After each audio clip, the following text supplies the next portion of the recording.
الحمد للہ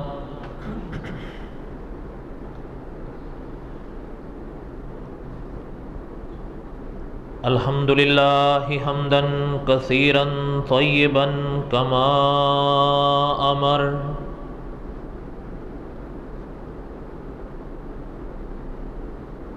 ونشهد ان لا الہ الا اللہ وحدہ لا شریک لہ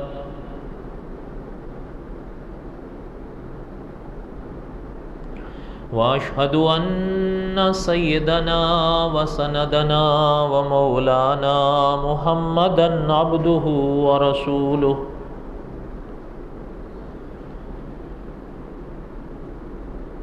اما بعد اعوذ باللہ من الشیطان الرجیم بسم اللہ الرحمن الرحیم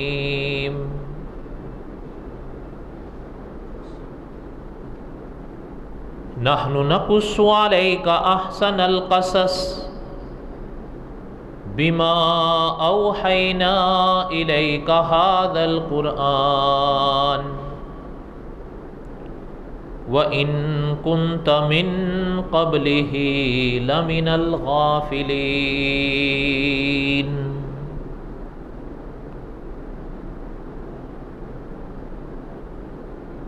وقال اللہ تعالی فی مقام آخر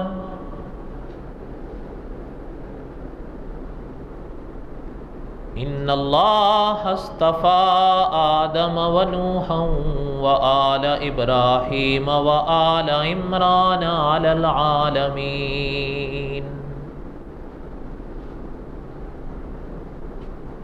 ذریۃ بعضها من بعض واللہ سمیع علیم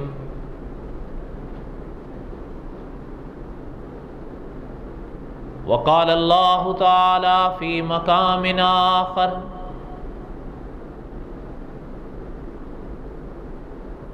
ما کان محمد ابا احد من رجالکم ولکن رسول اللہ وخاتم النبیین وکان اللہ بکل شیء علیما وقال النبی صلی اللہ علیہ وسلم انا آخر الانبیاء وانتم آخر الامم صدق اللہ العظیم وصدق رسولہ النبی الکریم ونحن علی ذلک لمن الشاہدین والشاکرین والحامدین والحمد للہ رب العالمین اللہم صلی علی محمد وعلی آل محمد کما صلیت علی ابراہیم وعلی آل ابراہیم انک حمید مجید اللہم بارک علی محمد وعلی آل محمد کما بارکت علی ابراہیم وعلی آل ابراہیم انک حمید مجید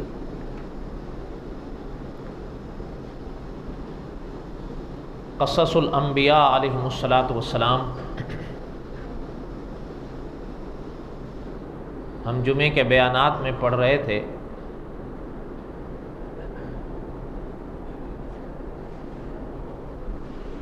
گزشتہ جمعہ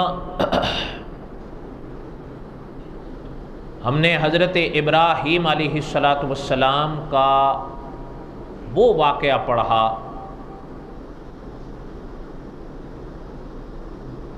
کہ جہاں حضرت ابراہیم علیہ السلام نے کچھ لوگوں سے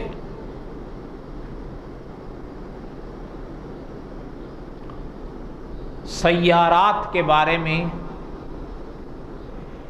بات کی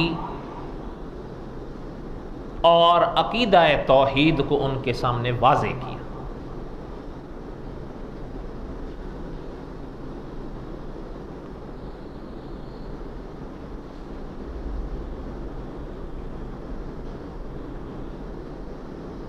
اللہ تعالیٰ نے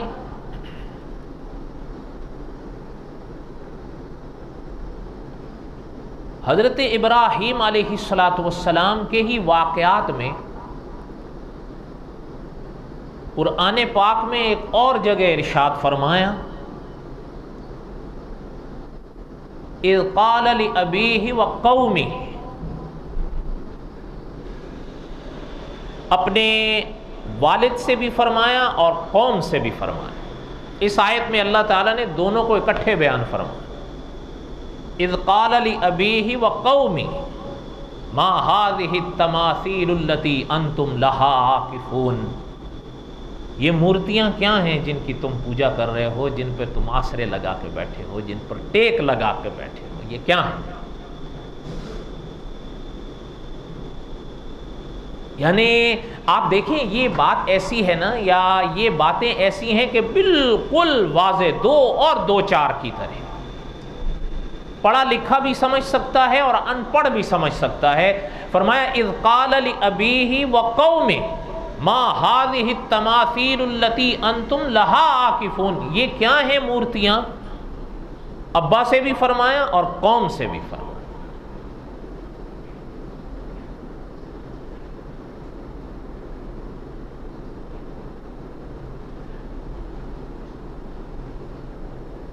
یعنی یہ حضرت ابراہیم علیہ السلام عقیدہ توحید پر اپنوں سے بھی گفتگو فرما رہے ہیں اور غیروں سے بھی، اپنے والد سے بھی گفتگو فرما رہے ہیں اور اپنے قوم والوں سے بھی۔ ما هذه التماثیل، یہ تماثیل کیا ہیں، یہ مورتیاں کیا ہیں جن پر تم آسرے اور ٹیک لگا کر بیٹھے ہوئے ہو، ہمیں ذرا سمجھاؤ۔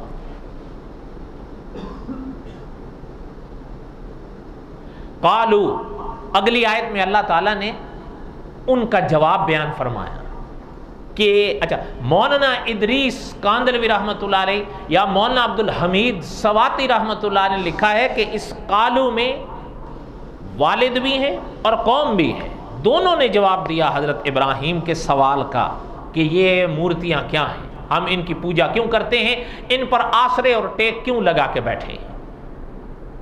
قالو، انہوں نے جواب دیا، چاہے وہ والد ہے چاہے وہ قوم ہے، ہم نے اپنے باپ دادوں کو دیکھا، اگر مشکلات آئیں تو انہوں نے ان کو پکارا، اس لیے ان کے نقش قدم پر ہم بھی چلے ہیں۔ ان کا جواب سمجھ میں آیا؟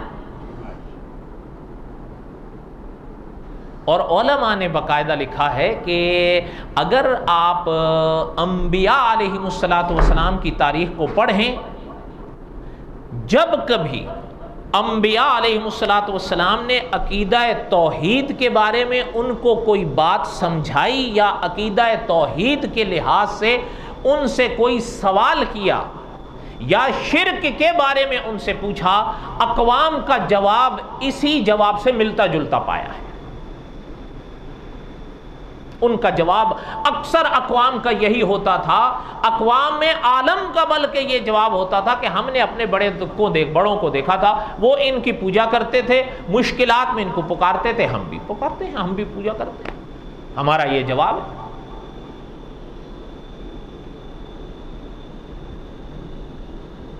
قال لقد كنتم انتم وآباؤكم في ضلال مبين، ان کا جواب سن کر حضرت ابراہیم علیہ السلام کی بات اللہ تعالیٰ نے بیان فرمائی کہ حضرت ابراہیم علیہ السلام نے فرمایا، قال لقد كنتم انتم وآباؤكم في ضلال مبين، تم بھی اور تمہارے بڑے بھی کھلی گمراہی میں تھے۔ کیسا جواب ہے حضرت ابراہیم علیہ السلام کا۔ اچھا، انسان اگر اس زمانے کی تاریخ اٹھا کر آپ دیکھیں یا علماء کی اس لکھی ہوئی تاریخ کو پڑھیں یا ان پرانی کتابوں کو آپ از خود پڑھیں، تقریباً اس ماحول میں حضرت ابراہیم علیہ السلام تنہا. بڑی ہمت کی بات ہے، یہ بڑے حوصلے کی بات ہے. ہر شخص یہ حوصلہ نہیں کر سکتا، سوال ہی نہیں پیدا ہوتا. لیکن ظاہر بات ہے کہ حضرت ابراہیم خدا کے نبیوں میں سے ہیں. اور پھر جیسے ہم نے ذکر کیا کہ آپ صلی اللہ علیہ وسلم نے حضرت ابراہیم علیہ السلام کا لقب بیان فرمایا، ابو الانبیاء.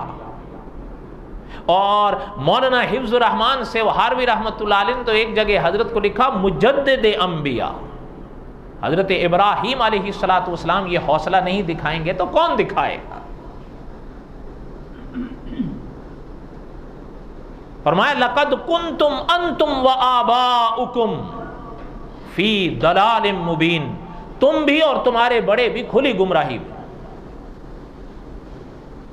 ظاہر ہے ان کو بڑا غصہ آیا.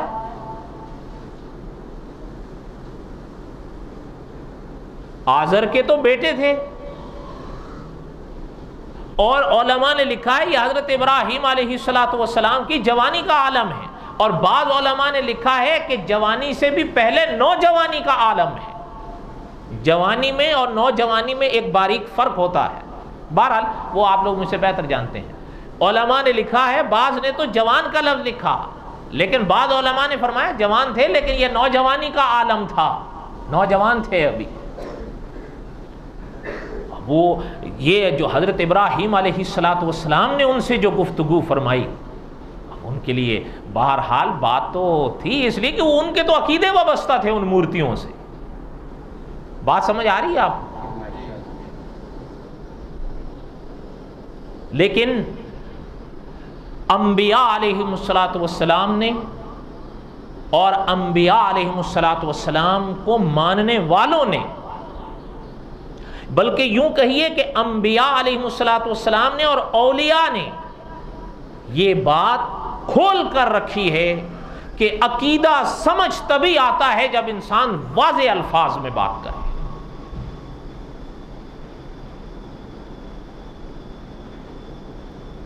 حضرت ابراہیم علیہ السلام کی بات جب سنی نا تو غصہ تو ان کو بڑا آیا. کہنے لگے ایک بات سنیے، آپ کوئی دلیل لائے ہیں ہمارے سامنے، اس کو پیش کیجئے، یا صرف ہمارے ساتھ کھیل رہے ہیں یا کھلاڑیاں کر رہے ہیں آپ؟ ان کو غصہ تو تھا، ان کے جواب سے پتہ چلتا ہے. حضرت ابراہیم علیہ السلام نے اللہ کی شان کو ان کے آگے بیان فرمایا، عقیدہ توحید کو بیان فرمایا. اور آگے اللہ تعالیٰ نے بڑی عجیب بات ارشاد فرمائی. اللہ نے فرمایا قرآن پاک میں، فرمایا تاللہ، حضرت ابراہیم علیہ السلام نے قسم کھا کر فرمایا کہ مجھے اللہ کی قسم ہے، لَأَقِيدَنَّ أَصْنَامَكُمْ، میں تمہارے بتوں کو دیکھوں گا. بلکہ بعض علماء نے تو ان کا یوں ترجمہ کیا ہے اس آیت کا کہ میں تمہارے بتوں کو ٹکروں گا بعد ان تولوا مدبرین.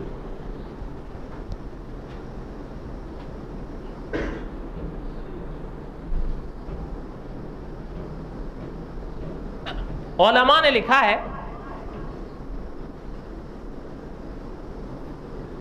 حضرت ابراہیم علیہ السلام نے جو اللہ کے نام کی یہ قسم کھائی نا، بعض علماء نے فرمایا کہ آہستہ سے،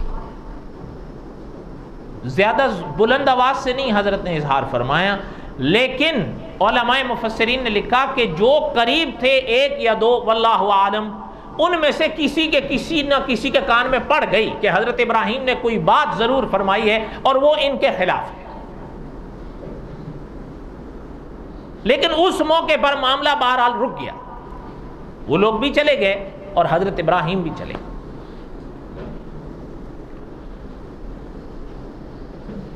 علماء نے لکھا ہے کہ ایک دن آیا، ان لوگوں نے آپس میں ایک بات کہی، قوم والوں نے، کہ ہمارا ایک تہوار آ رہا ہے، سب تو ہم اکٹھے ہوں گے ہی، کیوں نہ ہم ابراہیم کو بھی دعوت دیں علیہ الصلاۃ والسلام. تو کوئی نے کہا کہ کوئی بات نہیں، دعوت دینی چاہیے، ہیں تو اپنے، اور ممکن ہے کہ شاید کوئی موقع آ جائے ان کے آگے بات رکھنے کا کہ وہ سمجھ جائیں. کون؟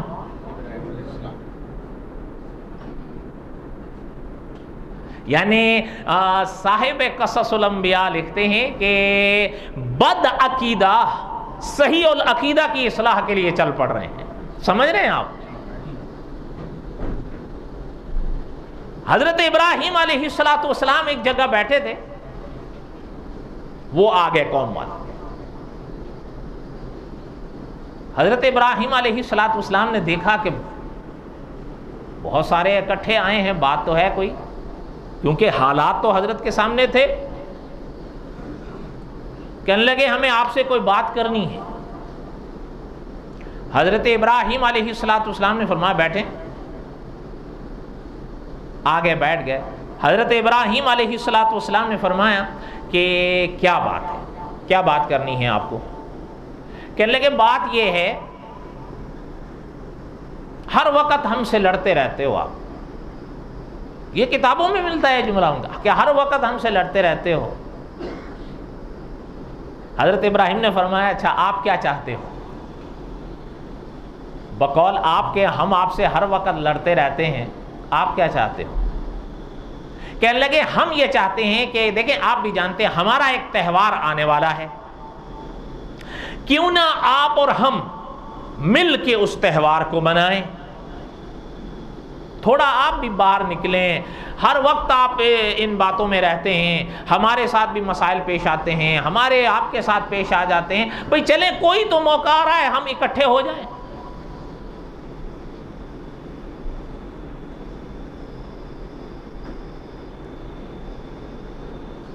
حضرت ابراہیم علیہ الصلوۃ والسلام نے ان کی بات کو سنا.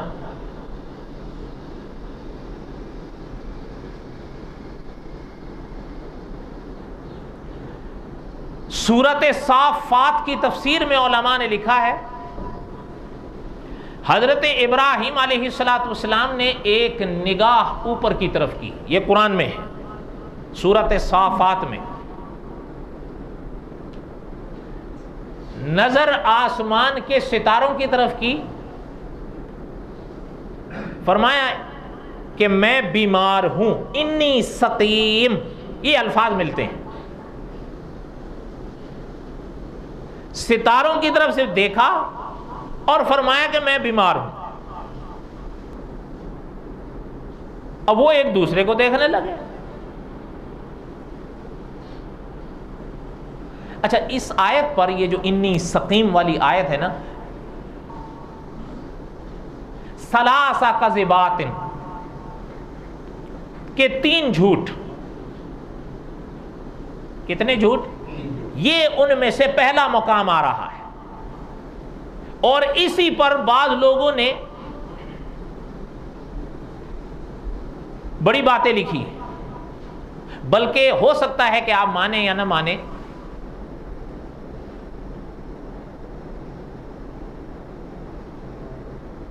ہمارے ملک میں ایک عالم تھے، اب تو فوت ہو گئے، مدت ہو گئی.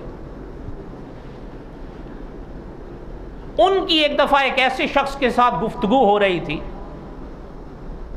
یا گفتگو کے دوران بات آئی یہاں تک کہ مرزا غلام احمد قائدینی کی زندگی میں جھوٹ بہت ملتا ہے. اس نے جھوٹ بولا بھی، اس نے جھوٹ لکھا بھی.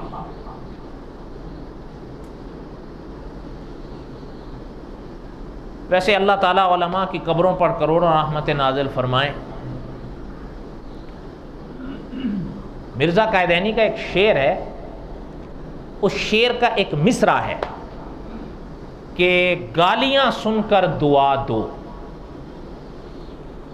گالیاں سن کر، کیسی عمدہ تعلیم ہے، تعلیم تو بڑی عمدہ ہے. گالیاں سن کر، اور اپنی ایک کتاب میں ایک جگہ لکھتا ہے، کہتا ہے ہم نے کبھی جوابی گالی بھی نہیں دی.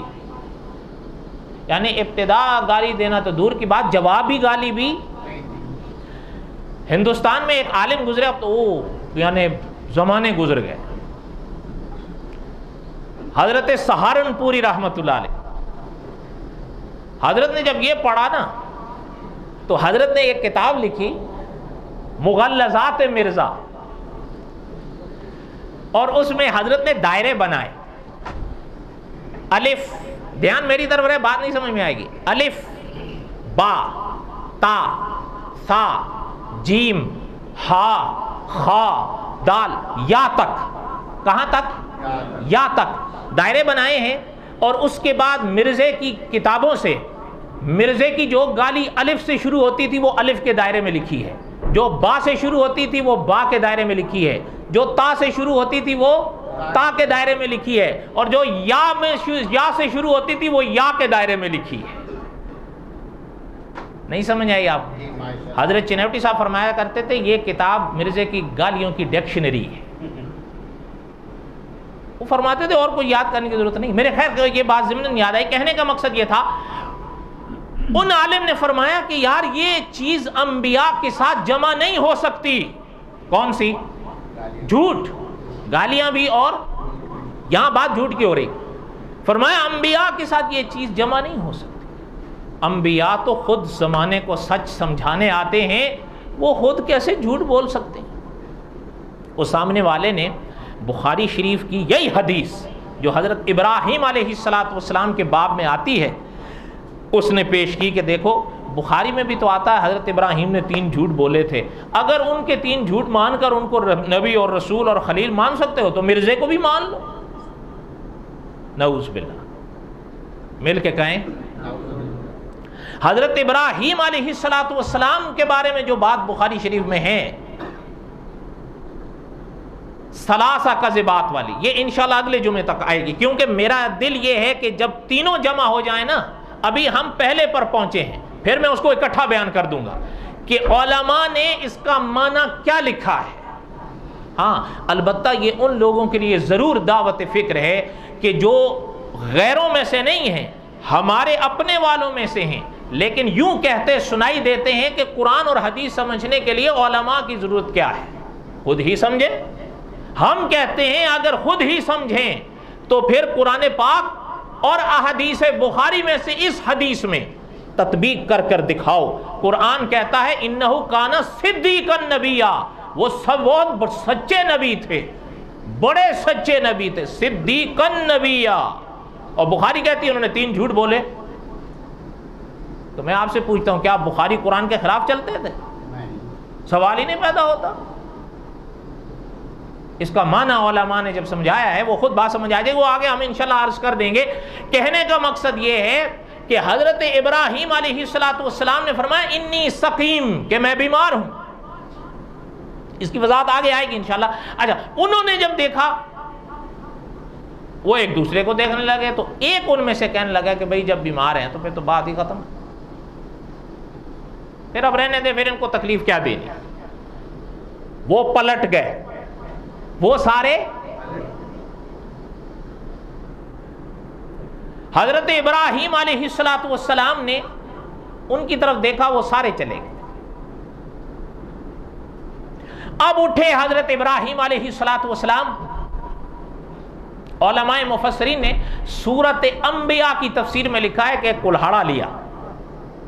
مولانا ادریس کاندلوی رحمۃ اللہ علیہ نے بھی اس کا ترجمہ کلہاڑے سے ہی کیا ہے. فرمایا کلہاڑا لیا اور چل دی، اور گئے کہاں؟ صاحب قصص الانبیاء لکھتے ہیں کہ مندر کی طرف. وہ لوگ میلے کی طرف تھے، ابھی وہ لوگ مندر کی طرف نہیں آئے. تاریخ کی کتابیں بتاتی ہیں وہ میلے کی طرف نکلے. حضرت ابراہیم علیہ السلام ان کے ساتھ تو نہیں گئے، مندر میں آئے. آ کر دیکھا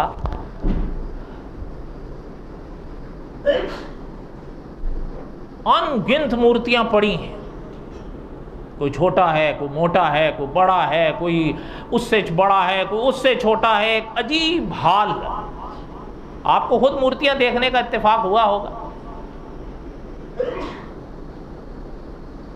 سب پر نظر ڈالی. اللہ نے قرآن پاک میں فرمایا فَجَعَلَهُمْ جُزَازًا، ٹکڑے ٹکڑے کر دیا۔ کیا کیا؟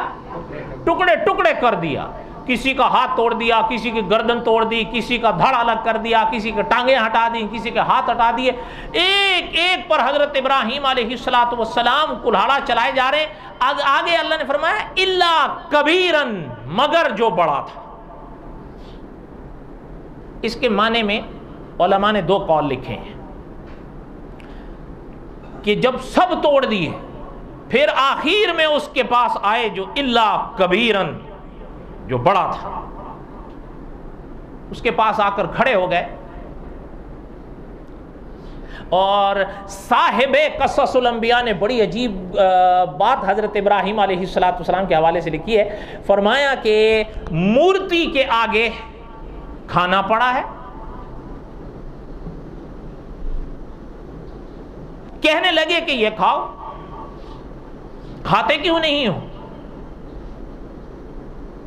وہاں سے کوئی جواب آئے گا؟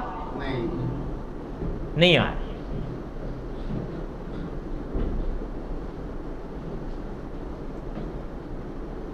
چہرے پر مسکراہٹ آئی، پھر فرمانے لگے کھاتے نہیں ہو تو جواب دے دو، کھاتے نہیں ہو تو جواب دے دو۔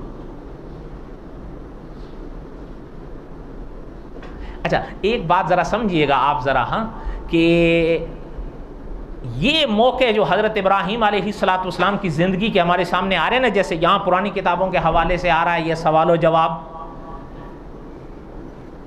اور ایک میں نے وہ جو گزشتہ جمعہ قرآن پاک کی آیات پڑھی تھی، آپ کو یاد ہوگا، ھذا ربی، جب ستاروں کی بات آئی، جب چاند کی آئی پھر آیا ھذا ربی، جب سورج کی بات آئی تو پھر آیا ھذا ربی ھذا اکبر۔ اچھا اس پر بھی وہی بات ہے جو میں نے گزشتہ جمعہ عرض کی تھی کہ اتنے سوالات ہیں۔ اچھا بعض لوگ اللہ تعالیٰ معاف فرمائیں، اللہ تعالیٰ معاف فرمائیں، بہرحال اب کیا کہہ سکتے ہیں، ہمارے شیخ العرب والعجم فرماتے ہیں کہ حقیقت تو یہی ہے، ڈوبتا وہی ہے جو تیرتا، جو کبھی تیراکی میں گئے ہی نہیں اس کو کیا ڈر ہے ڈوبنے، ہو جاتا ہے۔ بہرحال اللہ تعالیٰ حفاظت فرمائیں۔ قرآن پاک کا ترجمہ یا قرآن پاک کی تفسیر لکھنی، سمجھانی، سمجھنی آسان بات نہیں ہے۔ یہ میں صحیح کہہ رہا ہوں یا غلط کہہ رہا ہوں؟ اب ذرا سمجھیں کہ یہ جیسے یہاں حضرت ابراہیم فرما رہے ہیں کھاتے کیوں نہیں ہو، کیا حضرت ابراہیم کا یہ عقیدہ تھا کہ وہ کھاتے ہیں؟ اور حضرت ابراہیم جو پوچھ رہے ہیں بولتے کیوں نہیں ہو، کیا ان کا یہ عقیدہ تھا کہ یہ بولتے ہیں؟ تو اب ذرا یہاں بھی آئیے، ادھر دیکھیے، چلیں اس حصے کو تو چھوڑ دیں، یہ تو قرآن میں ہے کہ ستارے کی بات آئی فرمایا ھذا ربی، یہ میرا رب، چاند کی بات آئی فرمایا ھذا ربی، یہ میرا رب، سورج کی بات آئی تو فرمایا ھذا ربی ھذا اکبر، یہ میرا رب۔ اب اچھا بعض نے لکھا ہے کہ پہلے اصل میں حضرت ابراہیم ان کی طرف مائل تھے، میں الفاظ اس کے نہیں لے رہا ہوں، وہ تو اور سخت ہیں، بس ترجمانی سنیے، کہ وہ مائل تھے، بعد میں جب مثلا ستارے کی طرف مائل تھے، جب ستارہ غروب ہوا تو تب سمجھے کہ یہ تو نہیں، جب چاند کی طرف مائل تھے اور چاند غروب ہوا تب سمجھے کہ نہیں، اچھا سورج کی طرف مائل ہوئے جب سورج بھی غروب ہوا تب سمجھے نہیں، بات یہ نہیں ہے بھائی، بلکہ علماء حق نے لکھا ہے، سمجھیے، ھذا ربی ھذا ربی ھذا ربی ھذا اکبر۔ یہ خیر آپ تو اتنی بات کیا سمجھیں گے، بہرحال جو الفاظ ہیں کہ نحو کا معنی و قاعدہ ہے کہ حمزہ استفہام یہاں مقدر ہوا کرتا ہے۔ کیا معنی؟ یہاں لفظ سمجھیے، ھذا ربی ھذا ربی ھذا ربی ھذا اکبر، یہ تو آپ اور ہم پڑھیں گے نا، لیکن جب متن پڑھیں گے یہ ہے، جب ترجمہ پڑھیں گے تو نحو کا معنی و قاعدہ ہے کہ صیغہ استفہام میں حمزہ مقدر ہوا کرتا ہے۔ کیا معنی؟ اھذا ربی اھذا ربی اھذا ربی اھذا اکبر۔ اب یہ صیغہ سمجھیے، یہ صیغہ استفہام کا ہے، اس بات کا نہیں ہے۔ نہیں سمجھ آئی بات آپ لوگوں کو؟ نہیں سمجھ آئی؟ نہیں آئی؟ اچھا اب سنیے، اگر دھیان ہے تو اب سمجھ میں آ جائے گی انشاءاللہ۔ دیکھیں ایک لفظ ہوتا ہے اقرار، ٹھیک ہے یا نہیں؟ اچھا ایک لفظ ہوتا ہے سوال، ٹھیک ہے یا نہیں؟ اچھا میں آپ سے پوچھتا ہوں، آپ میں سے جو لوگ شادی شدہ ہیں ان کو اس کا زیادہ تجربہ ہے، مولوی صاحب اقرار کرتے ہیں یا سوال کرتے ہیں؟ اچھا اقرار کون کرتا ہے؟ دولہا اور دلہن، ہے یا نہیں؟ اچھا یہ سمجھیے، مولوی صاحب کا استفہام ہوتا ہے، دولہے کا اثبات ہوتا ہے، وہ سوال کر رہے ہوتے ہیں، اقرار کروا رہے ہوتے ہیں، یہ اقرار کرتا ہے۔ تو یہاں پر بھی یہی سمجھیے، حضرت ابراہیم علیہ السلام سوال کر رہے ہیں، اقرار نہیں کرے۔ اہذا ربی، کیا یہ رب ہے؟ اہذا ربی، کیا یہ رب ہے؟ اہذا ربی، اہذا اکبر، کیا یہ رب ہے؟ اسی لیے ہمارے اکابر فرماتے ہیں کہ بابا قرآن اور حدیث جب خود پڑھو گے نا پھر یہی گل کھلاؤ گے جو ان لوگوں کے، نہیں جی پہلے اصل میں ذرا مائل تھے پھر بعد میں، نہیں سوال ہی نہیں پیدا ہوتا۔ اللہ تعالیٰ کے نبیوں کی تو بڑی شان ہے، اللہ تعالیٰ کے رسولوں کی تو بڑی شان ہے۔ اللہ نے اپنے، اب دیکھیں مثال کے طور پر حضرت محمد الرسول اللہ صلی اللہ علیہ وسلم کے صحابہ کی تاریخ اٹھا کر دیکھیں، حضرت ابو بکر صدیق رضی اللہ تعالیٰ عنہ تھے، حضرت علی رضی اللہ تعالیٰ تھے، زمانہ جاہلیت کا دور پایا انہوں نے، لیکن وہ دور پانے کے باوجود کبھی بھی کوئی بت نہیں پوجا انہوں نے۔ خدا کے نبیوں کی تو بڑی شان ہے، اللہ تعالیٰ خدا کے نبیوں کے صحابہ کو محفوظ رکھتے ہیں، تو اللہ تعالیٰ اپنے انبیاء کو کیسے ملوث کر سکتے ہیں؟ ہاذا ربی، ہاذا ربی، ہاذا ربی، ہاذا اکبر، یہ اقرار نہیں، یہ صیغہ استفہام آ رہا ہے، وہ نحو کا قاعدہ ہے، چھپتا ہے۔ اہذا ربی، کیا یہ رب؟ اہذا ربی، کیا یہ رب ہے؟ اہذا ربی، اہذا اکبر، یہ سوال ہے، اس بات نہیں۔ بات سمجھ آئی یا نہیں آئی؟ آپ یہاں پر بھی سمجھیں کہ حضرت ابراہیم علیہ السلام نے جو فرمایا مقصد سمجھانا اور بتانا ہے، وہ لوگ وہاں نہ موجود صحیح، آج وہ تاریخ تو موجود ہے، اس واقعات کو پڑھنے والے لوگ موجود ہیں۔ آج ایسے لوگ ہیں جو قرآن بھی پڑھتے ہیں، جو بائبل میں بھی پڑھتے ہیں، جس طرح حضرت ابراہیم کے واقعات قرآن میں ہیں ایسے ہی بائبل میں بھی ہیں، کچھ اختلافات اپنی جگہ، لیکن بہرحال واقعات تو ہیں۔ آج کوئی شخص پڑھتا ہے حضرت ابراہیم کے یہ واقعات، دعوت فکر دیتے ہیں کہ حضرت ابراہیم ان مورتی سے پوچھتے ہیں یا ان مورتیوں سے پوچھتے ہیں کھاتے کیوں نہیں ہو، بولتے کیوں نہیں ہو؟ نہ وہ کھاتے ہیں اور نہ وہ یہ بتانا تھا۔ اب وہ جو کلاڑا تھا اس بڑے کے سر پہ رکھ دیا، فَجَعَلَهُمْ جُزَازًا، اللہ نے فرمایا باقی سب کو ٹکڑے ٹکڑے کر دیا، اِلَّا كَبِيرًا، بڑا چھوڑ دی، اس پہ کلاڑا رکھا، چل دی۔ اور پتہ ہے اللہ کی شان ہے، یہ واقعہ سورۃ انبیاء میں ہے۔ سورۃ انبیاء میں ہی اللہ تعالیٰ نے ایک جگہ دوسرے مقام پر ارشاد فرمایا انہ لا الہ الا انا۔ تمام انبیاء کی تعلیمات کو اللہ تعالیٰ اس آیت میں لائے ہیں، تمام انبیاء کے عقیدے کو اللہ تعالیٰ اس آیت میں لائے ہیں، انہ لا الہ الا انا۔ اگر میرے ساتھ کہہ دیں لا الہ الا اللہ محمد الرسول اللہ، لا الہ الا اللہ محمد الرسول اللہ، ذرا یہ آیت پر غور کریں، فرمایا انہ لا الہ الا انا۔ تمام انبیاء کے عقیدے کو اللہ تعالیٰ نے خود بیان فرمایا کہ میرے تمام انبیاء کا ایک عقیدہ، ایک تعلیم تھی سارے عالم کے لیے، انہ لا الہ الا انا۔ ہور دوانا دل دی کائی اتے کلمہ دل دا کاری ہو۔ حضرت سلطان باہو رحمت اللہ علیہ، ہور دوانا دل دی کائی اتے کلمہ دل دا کاری ہو، کلمہ دور زنگال کریندا اتے کلمے میل اتاری ہو۔ کلمہ ہیرا لال تے موتی اتے کلمہ ہٹ پنساری ہو ایتھے اوتھے دوئیں جہانی باہو اتے کلمہ دولت ساری ہو انہو لا الہ الا انا۔